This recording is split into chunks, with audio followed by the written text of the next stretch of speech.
അറിയാം, കൊരിന്ത്യർക്ക് പൗലോസ് 2 ലേഖനം എഴുതി. 1ഉം 2ഉം ലേഖനം. 2 ലേഖനവും മൊത്തത്തിൽ പഠിച്ചാൽ 2 ലേഖനത്തിലെയും വിഷയം വിശുദ്ധീകരണമാണ്, അല്ലെങ്കിൽ വേർപാട്. 2 ലേഖനത്തിലെയും വിഷയം വേർപാട്, വിശുദ്ധീകരണം. നമ്മൾ 1-ാം ലേഖനം 10-ാം അധ്യായത്തിന്റെ 5-ാം വാക്യമാണ് വായിച്ചത്. 1-ാം ലേഖനം 16 അധ്യായമുണ്ട്. 1-ാം അധ്യായത്തിൽ സഭയ്ക്കകത്ത് പക്ഷം,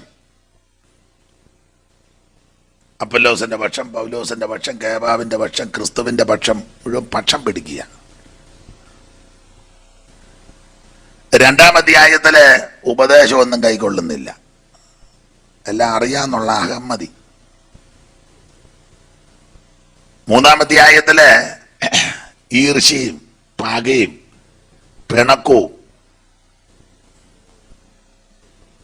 4-ാം അധ്യായത്തില് അറിവ് ചീർപ്പിക്കുക, അറിവ് ചീർപ്പിക്കുന്നു. 5-ാം അധ്യായത്തിൽ ജാതികളുടെ ഇടയിൽ പോലും ഇല്ലാത്ത നടപടിക്രമങ്ങൾ സഭയ്ക്കകത്ത്, കേൾക്കാനും പറയാനും ലജ്ജാകരം. 6-ാം അധ്യായത്തിൽ കേസും കോടതിയും വഴക്കും വ്യവഹാരം. ദൂതന്മാരെ വിധിക്കേണ്ടവരാ, ജാതികളെ വിധിക്കേണ്ടവരാ. ഇപ്പൊ അവര് നമ്മളെ വിധിച്ചുകൊണ്ടിരിക്കുക. 7-ാം അധ്യായത്തിൽ കുടുംബ പ്രശ്നം. എനിക്കാണ് സാലറി കൂടുതൽ, എന്നെ കല്യാണം കഴിച്ചുകൊണ്ട് അച്ചായൻ അമേരിക്ക വന്നത്, ഇല്ലെങ്കിൽ അതിലെ കൂടെ ലാക്കുലൂക്കെന്ന് നടന്നേനും. അതുകൊണ്ട് ഞാൻ പറയുന്നത് കണ്ട് അനുസരിച്ച് നോക്കി പേടിപ്പിക്കരുത്. എനിക്കൊരു പനിയുള്ളത് കൊണ്ട് അല്പം ക്ഷീണമാണ്.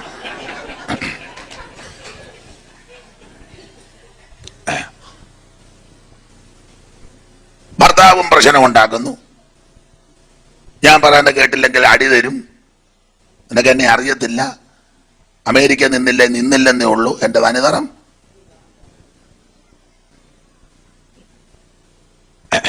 കുടുംബ പ്രശ്നം. അപ്പൊ അതിന് ഉള്ള പരിഹാരമായ 7-ാം അധ്യായത്തിൽ.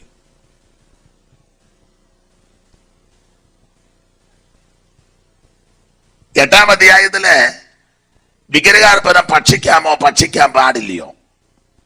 കുറെ പേര് പറഞ്ഞ് ഭക്ഷിക്കാം, കുറച്ച് പേര് പറഞ്ഞ് ഭക്ഷിക്കണ്ട, തർക്കം. കുറച്ച് പേര് പറഞ്ഞു വിഗ്രഹത്താന്തേലും സ്തോത്രത്തോടു കൂടി ഭക്ഷിക്കുന്നെങ്കിലും ഒന്നും വർജിക്കണ്ട, പ്രാർത്ഥനയാലും സ്തോത്രത്താലും എല്ലാം ശുദ്ധീകരിക്കപ്പെടുമല്ലോ. അപ്പൊ കുറെ പേര് പറഞ്ഞത് ദേവന്മാർക്ക് ബലി കഴിച്ച് നമുക്ക് പാടില്ല, തർക്കമാണ്. 9-ാം അധ്യായത്തിൽ പൗലോസിന്റെ അപ്പോസ്തലത്വത്തെ ചോദ്യം ചെയ്യുന്നു. പൗലോസ് ആരാ? ഇയാൾ എന്നാ രക്ഷിക്കപ്പെട്ടത്? ഞങ്ങൾ സാറപ്പച്ചന്റെ കാലത്ത് ഇറങ്ങിയതാ, സാറപ്പച്ചൻ ഞങ്ങളുടെ വീട്ടിൽ താമസിച്ചിട്ടുണ്ട്, കട്ടിൽ ഇപ്പോഴും. ഇയാളാരാ ഓർഡിനേഷൻ കൊടുത്തത്? പുള്ളി എന്നാ മാസ്റ്റർ ആയത്? പുള്ളിക്ക് ഇതൊക്കെ പറയാ റൈറ്റ് എന്നാ? നോട്ടോ ഇരിപ്പം കണ്ടിട്ട് അങ്ങനൊക്കെ എനിക്കങ്ങ് തോന്നുന്നു. പൗലോസിന്റെ അപ്പോസ്തലത്വത്തെ ഇവര് ചോദ്യം ചെയ്യുകയാണ്.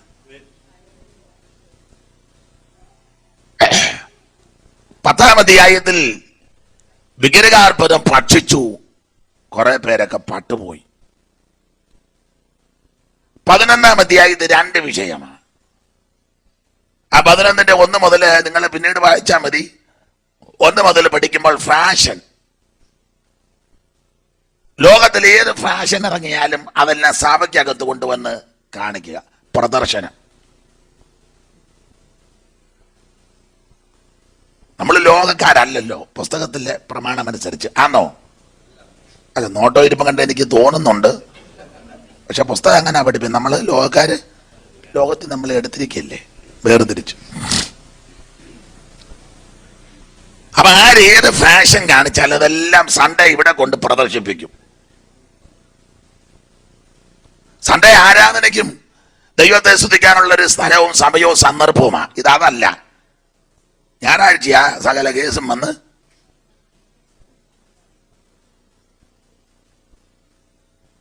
കുറെ പേര് പറഞ്ഞ് മുടി കട്ടിക്കാം, കുറെ പേര് പറഞ്ഞ് കണ്ടിക്കാനൊക്കത്തില്ല, കുറെ പറഞ്ഞ് മുടി ഇങ്ങനെ വെട്ടാം എന്ന് പറഞ്ഞ് അങ്ങനെ വെട്ടാനൊക്കത്തില്ല, കുറെ പറഞ്ഞ് തലയെ തുണിയിടാം പറഞ്ഞ് തലയെ തുണിയിടുന്നത് കുഴപ്പമില്ല, തർക്കമാ, ഫാഷനാ.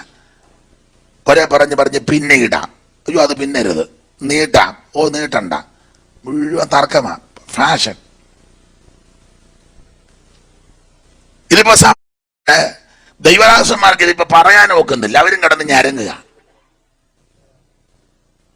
അതാ 11-ലെ 2 വിഷയത്തിൽ ഒരു വിഷയം പറഞ്ഞാൽ നമ്മളൊന്നും മിണ്ടണ്ട, എങ്ങനെയും വന്നിരിക്കട്ടെ. ഇനിയിപ്പോൾ അത് പറഞ്ഞൊരു പ്രശ്നം, എന്നാൽ അത് പിള്ളേരെല്ലാം പോകാൻ ഉന്നം വെച്ചിരിക്കുക, ഇനി അത് പറഞ്ഞുള്ളതുകൂടെ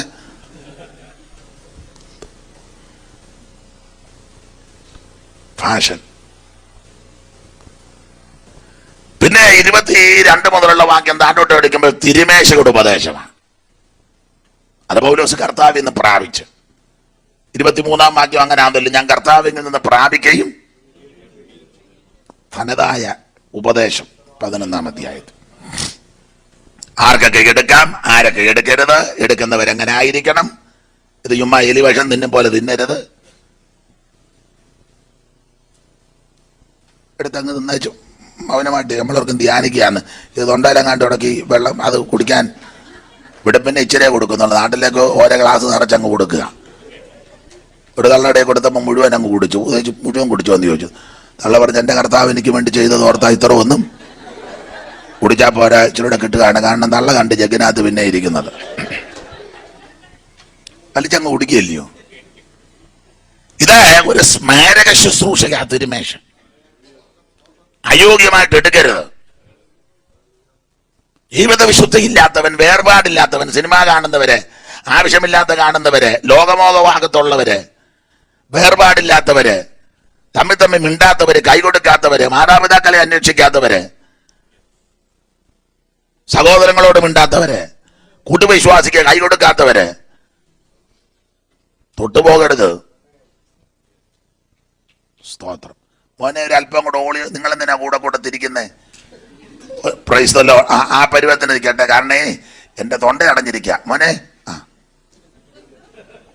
നന്നായി. ഉറക്കെ പറയുമ്പോ ഞാൻ അങ്ങ് അകത്താ, പതുക്കെ പറയുമ്പോ ഞാൻ അടുപ്പിക്കാം. നമ്മൾ തമ്മിലൊരു ധാരണ നിൽക്കണേ. ആട്ടെ, ദൈവം അനുഗ്രഹിക്കട്ടെ. നന്നായി. അപ്പോൾ 12-ാം അധ്യായത്തിൽ ഒടുവിൽ തിരുമേശയുടെ ഉപദേശമാണ്. സൂക്ഷിച്ചും ഭയപ്പെട്ടും പ്രാർത്ഥിച്ചും വിവേചിച്ചും വേണം പങ്കുകൊള്ളാൻ.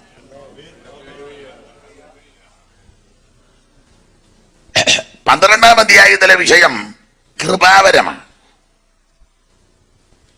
അത് നിങ്ങൾ അറിവില്ലാത്തവരായിരിക്കരുത്, ഇതറിഞ്ഞിരിക്കണം. അന്യഭാഷ, പ്രവചനം, വീര്യപ്രവൃത്തി, രോഗശാന്തിയുടെ വരം, ജ്ഞാനത്തിന്റെ വചനം, പരിജ്ഞാനത്തിന്റെ വചനം നിന്നിട്ടില്ല, ഇപ്പോഴും ഉണ്ട്. അന്യഭാഷ നിന്നിട്ടില്ല. നിന്നെന്നൊക്കെ ചെല്ല് പറയുന്ന അവർക്ക് നിന്നായിരിക്കും, എനിക്ക് നിന്നിട്ടില്ല. പ്രവചനം ഇന്നുമുണ്ട്. കള്ളപ്രവാചകന്മാരൊത്തിരിയുണ്ട് എന്നോർത്ത് നല്ല പ്രവചനം ഇല്ലാതില്ല. ഇന്ന് നന്നായി പ്രവചന ശുശ്രൂഷ ചെയ്യുന്ന അഭിഷിക്തന്മാരുണ്ട്. വെളിപ്പാട്, വെളിവുകേടാ കൂടുതലും, പക്ഷെ വെളിപ്പാട് നിന്നിട്ടില്ല. ഇപ്പോഴും വെളിപ്പാടുണ്ട്.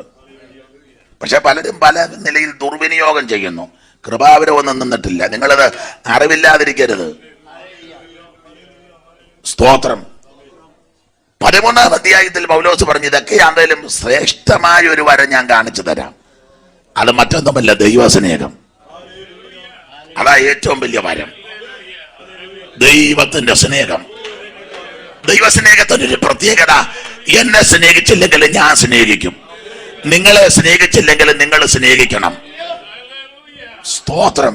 ഇത് ചീർക്കുന്നില്ല, നിഗളിക്കുന്നില്ല, അയോഗ്യമായിട്ട്. അയ്യോ, എന്തെല്ലാം കാര്യങ്ങളാ. സകലതും ക്ഷമിക്കുന്നു, സകലതും പൊറുക്കുന്നു. ആ സ്നേഹം നമ്മളിൽ ഒന്ന് വ്യാപരിക്കട്ടെ. കൂട്ട സഹോദരനോട് ക്ഷമിക്കേ, അങ്ങ് പൊറുക്ക്,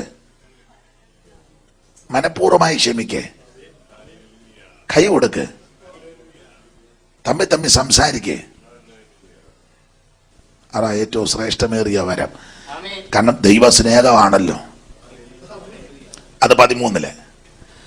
14-ാം അധ്യായത്തിൽ അന്യഭാഷ, പ്രവചനം, അതൊക്കെ വിനിയോഗിക്കേണ്ട വിധം. ചിലക്ക് ഈ പ്രവചനം ഉണ്ടെങ്കിൽ അത് ഉപയോഗിക്കേണ്ട വിധം അറിയത്തില്ല. അതിന് ആ പുസ്തകത്തിൽ ഒരു പ്രയോഗമുണ്ട്, ജ്ഞാനവും പരിജ്ഞാനവും.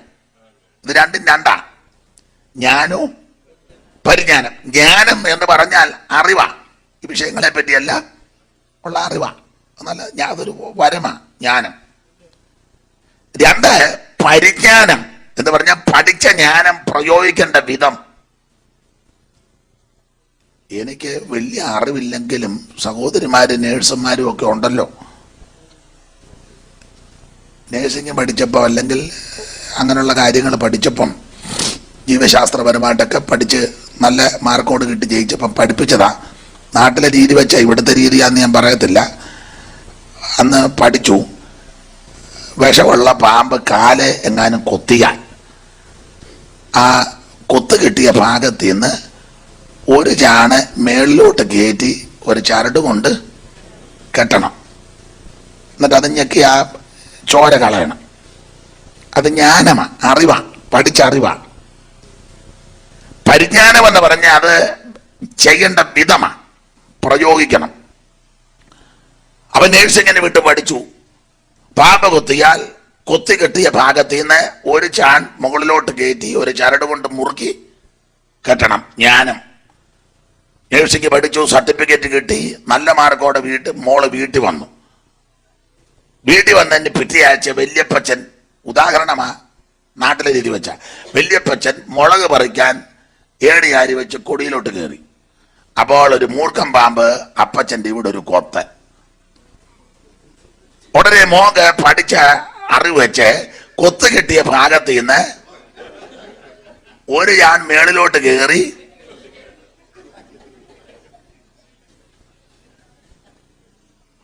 മനസ്സിലായി കാണുമല്ലോ. പഠിച്ചതും ഞാനോ ആ പ്രയോഗിച്ചത്. പക്ഷെ അപ്പച്ചൻ എന്ന് പറഞ്ഞ പോലെ പ്രവചനം നിന്നിട്ടില്ല ഇന്നുമുണ്ട്, വീര്യപ്രവൃത്തി നിന്നിട്ടുമില്ല ഇന്നുമുണ്ട്. പക്ഷേ അത് പ്രാപിച്ച് പ്രയോഗിക്കേണ്ട വിധവും കൂടെ ഉണ്ട്. അതാ 14 പൗലോസ് പറഞ്ഞ. പൗലോസ് ഒടുവിൽ ഒരു പ്രയോഗം പറഞ്ഞു, സകലതും ഉചിതമായിട്ടും, ചന്തമായിട്ടും വേദപുസ്തകത്തിലില്ല, ക്രമമായും. സകലതും ഉചിതമായിട്ടും ക്രമമായിട്ടും. അവിടെ ഇംഗ്ലീഷിൽ ഡീസൻലി ആൻഡ് ഓർഡർ അങ്ങനെ കണ്ടില്ലേ? ഒരു ഇംഗ്ലീഷും കൂട്ടിരിക്കട്ടെ, വായിച്ച് അത് വെച്ചോണ്ടിരിക്കുന്ന വായിര്. ഡീസൻലി ഏതാണെന്നോ 14 അധ്യായത്തിലല്ലയോ കൊരിന്ത്യർക്കെഴുതിയ 1-ാം ലേഖനം 14:30. വായിച്ച് English കൂട്ടിരിക്കട്ടെ. Wherefore, brethren, covet to prophecy and forbid not to speak with tongue. Let all things be done decently and in order. ഒരു ഇംഗ്ലീഷും കൂട്ടിരിക്കട്ടെ. പിന്നെ ഇതെല്ലാം ഡീസൻലി ആൻഡ് ഓർഡർലി, ഉചിതമായിട്ടും ക്രമമായിട്ടും. അതാണ് 14-ാം അധ്യായത്തിലെ വിഷയം. 15-ാം അധ്യായം നമ്മുടെ പ്രത്യാശയുടെ അധ്യായമാണ്. ഒറ്റ വാക്കി പറയാം, വിശുദ്ധന്മാരുടെ ഉയർപ്പും വിശുദ്ധന്മാരുടെ രൂപാന്തരവും. കർത്താവിൽ നിദ്ര പ്രാപിച്ച വിശുദ്ധന്മാർ കാകള തുനിയെങ്കിൽ അവർ കർത്താവിൽ ഉയർത്തു വരും. ജീവനോടിരിക്കുന്ന വിശുദ്ധന്മാർക്ക് രൂപാന്തരം. രണ്ടു കൂട്ടരും കൂടെ ഒന്നിച്ച് കർത്താവിനെ എതിരേൽപ്പാൻ മേഘങ്ങളിൽ. Praise the Lord. കർത്താവിൽ നിദ്ര പ്രാപിച്ച വിശുദ്ധന്മാരുടെ ഉയർപ്പും ജീവനോടിരിക്കുന്ന വിശുദ്ധന്മാരുടെ രൂപാന്തരം. രണ്ടു കൂട്ടരും കൂടെ നക്ഷത്രമണ്ഡലങ്ങൾ കടന്ന് അങ്ങ് ചെല്ലും. നമ്മിൽ വെളിപ്പെടുവാനുള്ള തേജസ് വിചാരിച്ചാൽ സാരമില്ലെന്ന് എണ്ണിക്കോണം. സ്തോത്രം ചെയ്ത് ബലപ്പെട്ടോണം. പിന്നെ 16-ാം അധ്യായത്തിലെ വിഷയം ഞാനിങ്ങനെ പറയുന്നത് 2-3 കാര്യം. അതിലൊന്ന്, നന്ദിയുള്ളവരായിരിക്കണം.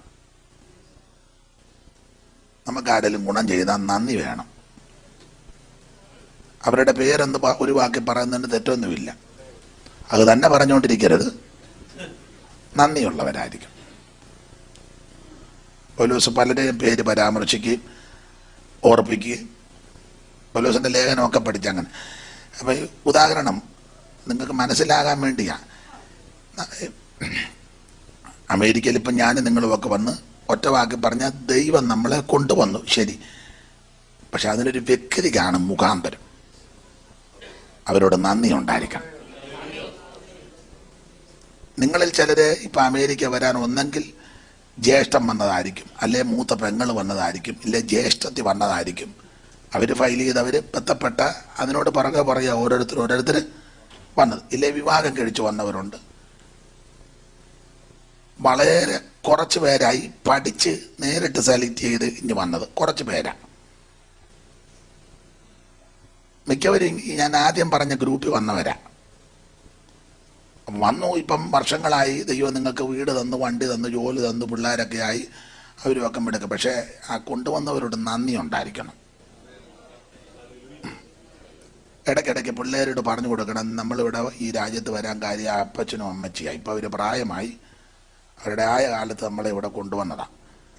അതുകൊണ്ട് കഴിവിൻ്റെ പരമാവധി ആഴ്ചയിൽ ഒരു ദിവസം അവരുടെയൊക്കെ പോവുകയും ഒന്ന് കാണുകയും, ഇനി പോകാൻ ഒത്തില്ലെങ്കിലും കൂടെ ഒന്ന് വിളിക്കുകയും ക്ഷേമം അറിയുകയും. അവരെ കൊണ്ട് മറ്റേ അവിടെ കൊണ്ടിടരുത്, ഏതാ ഒരു സ്ഥലമുണ്ടല്ലോ എല്ലാവരെയും കൊണ്ടിടുന്നത്, അവിടെ ഒന്നും കൊണ്ടിടരുത്.